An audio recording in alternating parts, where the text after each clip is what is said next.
They just replaced me with a program that doesn't even drink coffee. I said it under my breath, staring at the blinking cursor on the terminal in my corner office. The room felt colder than usual, though it was early April, and the hum of servers in the next room should have been comforting. My name is Alex Harper, and until yesterday, I was the lead AI trainer at Synapse Solutions, a job I'd poured my life into for the past 6 years.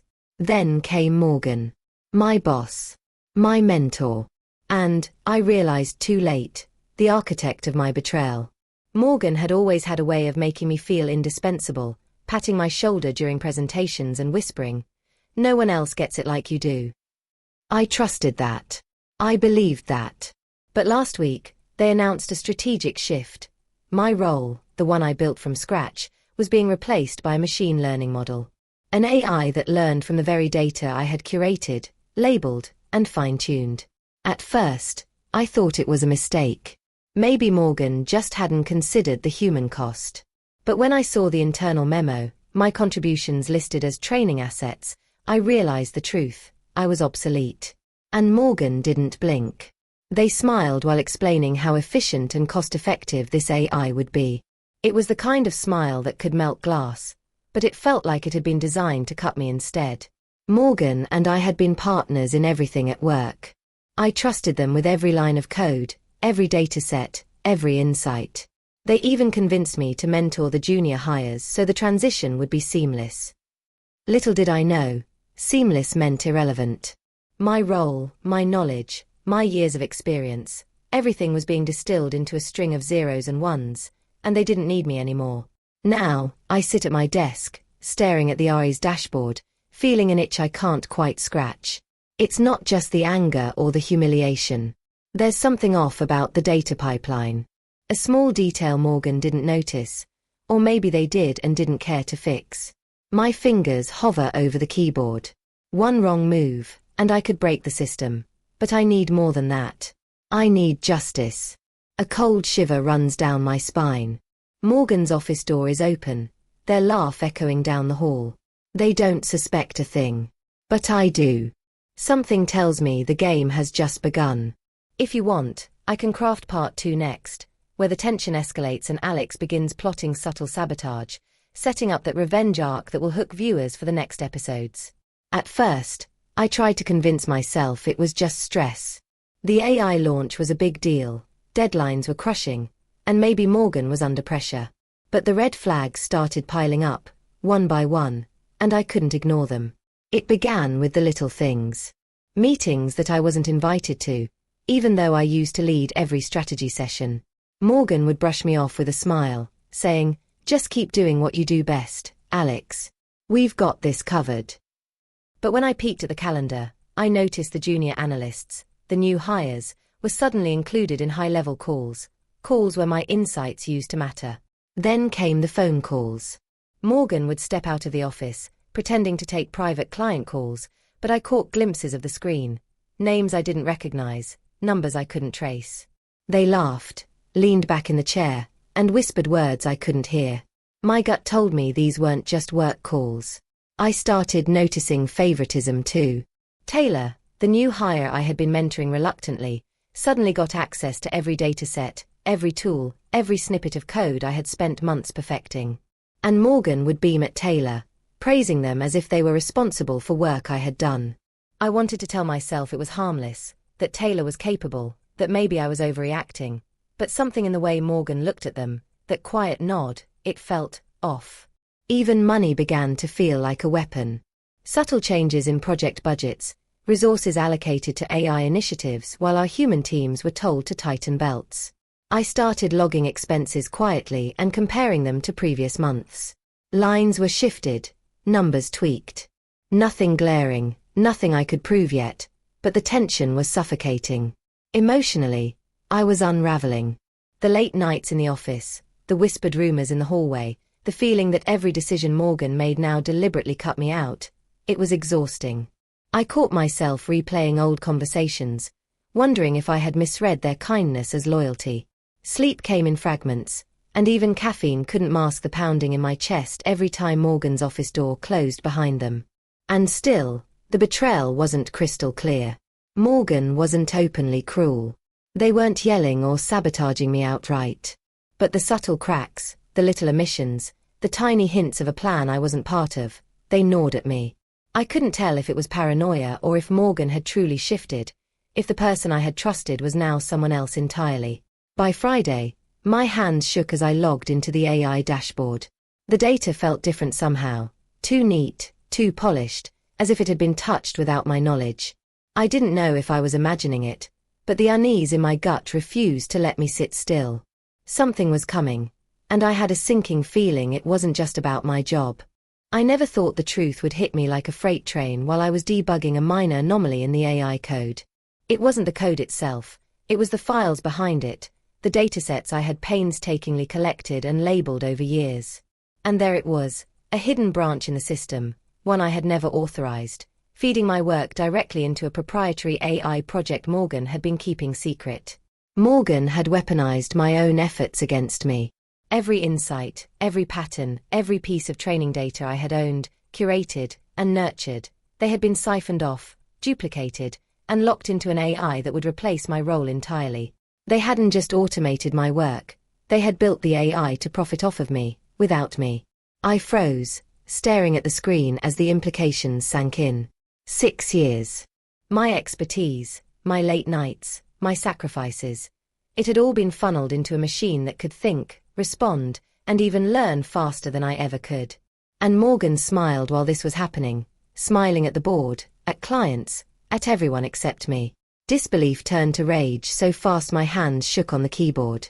I could feel my chest tightening, my pulse hammering like a warning bell. I wanted to scream, to confront Morgan, to throw something, to demand answers. But part of me knew it wouldn't be enough. This wasn't a simple betrayal. It was meticulously planned. Every favor, every kind word, every mentorship session had been a setup.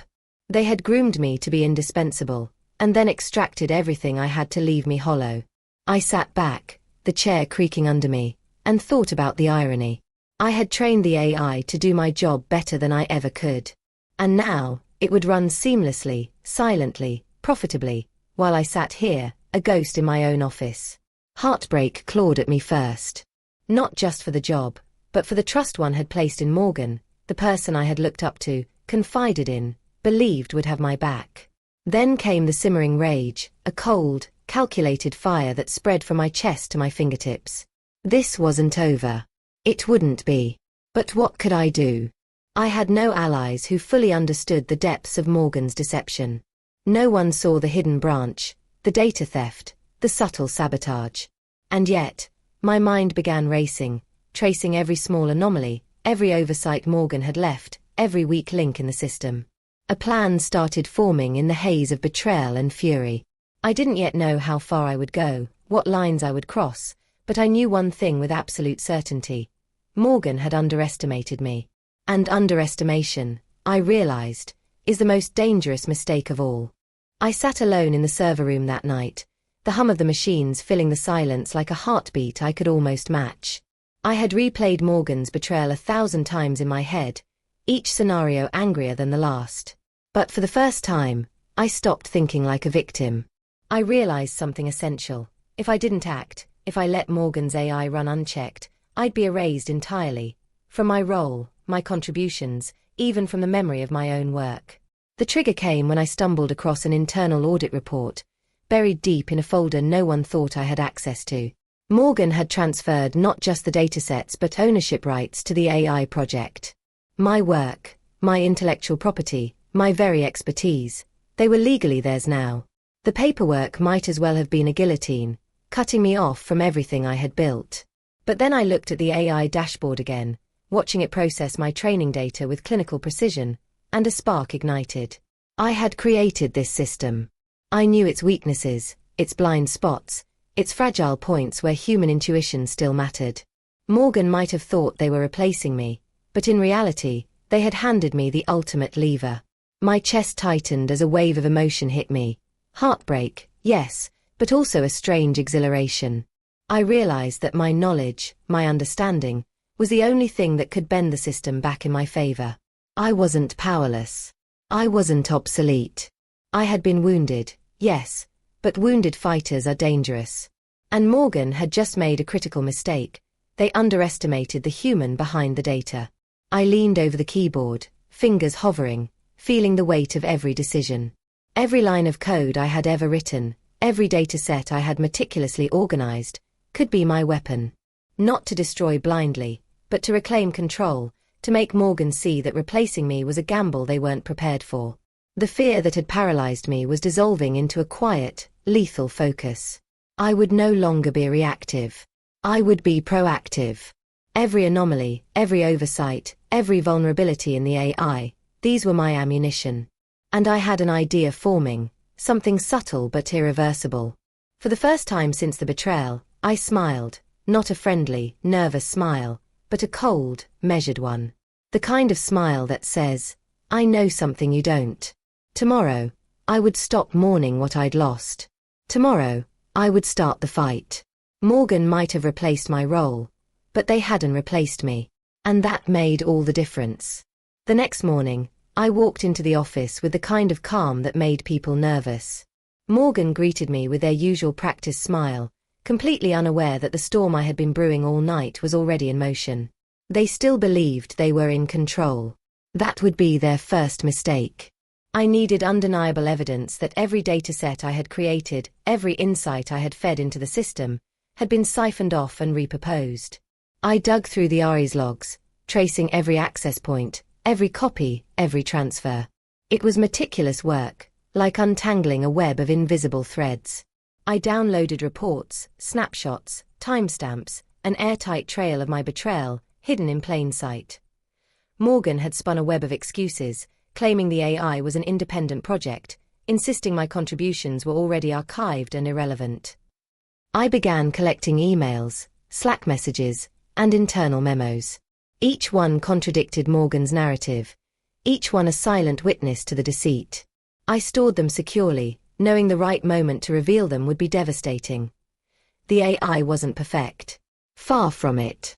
In building it, I had left tiny fingerprints, subtle anomalies in the code that only I could see.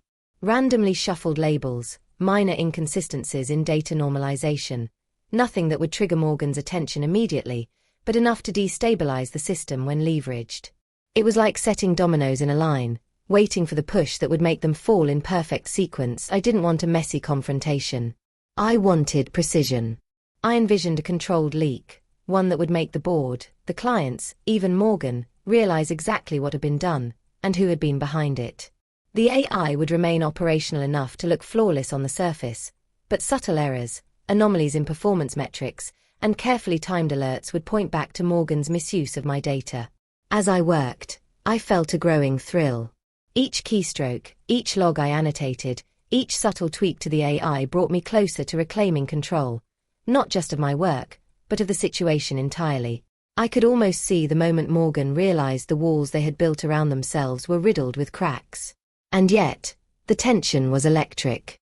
Morgan was still smiling, still confident, still untouchable in their mind. They didn't know I had already taken the first steps. They didn't suspect that the person they had discarded was already 3 moves ahead. By the end of the day, my plan was set. I had proof, anomalies, and the perfect trap. The pieces were in place. All that remained was the execution, and making sure Morgan never saw it coming.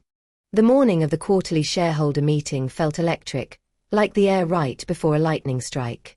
Synapse Solutions had polished every surface, prepped every slideshow, and primed every executive to celebrate the company's newest triumph, the AI Morgan stole from me. I sat quietly near the back of the glass-walled presentation hall, my badge still technically valid.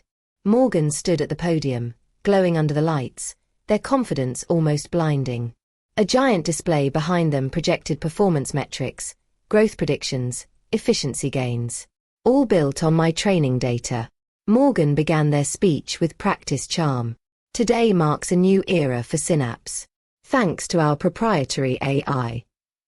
Perfect timing. My finger hovered over my phone. Execute sequence. Reclamation. A silent confirmation flashed. Unstage, the display flickered. At first, Morgan didn't notice. They continued talking, the board members nodding. But then the metrics shifted abruptly, numbers inverted, charts distorted, graphs collapsed like dying stars. The boardroom murmured. Morgan froze. Then the real show began. Every screen lit up with a new slide, one Morgan had not prepared. A document header appeared in bold. Unauthorized data appropriation log, compiled automatically. Gasps. Whispers. Chairs scraping. Line after line scrolled across the giant display. Timestamps of the hidden data branch. Unauthorized dataset copies. Internal memos in Morgan's own words. Ownership transfers they filed behind closed doors. Concrete, undeniable proof that the AI wasn't proprietary. It was built on stolen training data. My data. Morgan's face drained to a shade somewhere between chalk and ash. What is this? They stammered, turning toward the tech crew. Shut it down. But the system didn't respond. Because I didn't program it to. Instead, the AI's dashboard opened next. The room grew eerily silent as a calm synthetic voice, one trained on patterns I personally designed, spoke through the speakers. Primary dataset author, Alex Harper. Unauthorized project lead, Morgan Hale. Recommendation: immediate review for ethical violations. The board erupted, questions firing like bullets, lawyers whispering urgently, executives backing away from Morgan as though betrayal were contagious. And then the final blow landed. A second display appeared, financial statements. They revealed the rerouted budgets, the personal bonuses Morgan approved for themselves, the manipulated numbers, every deception tied in a neat, damning bow. Alex, Morgan whispered, finally spotting me in the crowd. Their voice cracked. You did this. I held their gaze, calm and steady. You replaced me with an AI built on my work, I said quietly. So I made sure it told the truth. The room erupted again, shouting, accusations, security stepping in. Morgan's career was burning down in real time, a spectacular collapse of ego, greed, and stolen credit. And all I had done was let the system speak. For the first time since the betrayal, I felt the weight lift. Revenge wasn't loud. It was precise. Surgical. I didn't destroy the company, just the lie they built on top of me. And Morgan knew it. By the end of the week, Morgan was gone. Not just from the office, but from the company entirely. Legal action had been swift. The board acted faster than anyone expected once the evidence flashed across their screens. They had been complicit in the cover-up, willingly or not, and Morgan's resignation came with a golden parachute that looked like a joke compared to the ruin left behind. Synapse Solutions recovered. But more importantly, I recovered. My reputation, which Morgan had tried to bury under algorithms and hollow efficiency metrics, was restored. I was promoted to a new role, officially recognized as the architect of the AI system, the one who truly understood it, not just a replacement body for code. The office atmosphere changed too. Colleagues who had quietly admired my work stepped forward, offering congratulations, support, even friendship.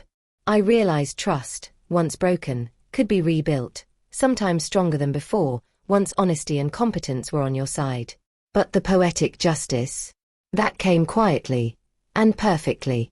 Morgan had designed the AI to operate flawlessly, to outpace human error, to erase me. Yet it was their own greed, their own shortcuts, and their own underestimation that turned the AI into a mirror reflecting every lie and every theft back at them. The same machine they thought would replace me had delivered their downfall. Watching them attempt damage control was almost cinematic. The look in their eyes, a mixture of disbelief and panic, will stay with me forever. I learned something essential through it all. Betrayal hurts, but knowing you can rise above it, reshape it, and turn the tables, that is empowerment.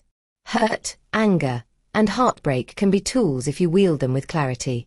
And now, every time I walk past that AI terminal, I don't feel fear. I feel control, mastery, and a strange satisfaction that justice doesn't always roar. Sometimes, it whispers through the code. So, to anyone watching this story, have you ever been blindsided, replaced, or betrayed? Felt like everything you built was stolen from right under your feet? Drop a comment below. I want to hear your story. And if you haven't yet, subscribe. Because sometimes the world needs a reminder that betrayal doesn't have the final word. Remember this: the one who builds can always rebuild. The one who betrays is only ever replaced by the truth.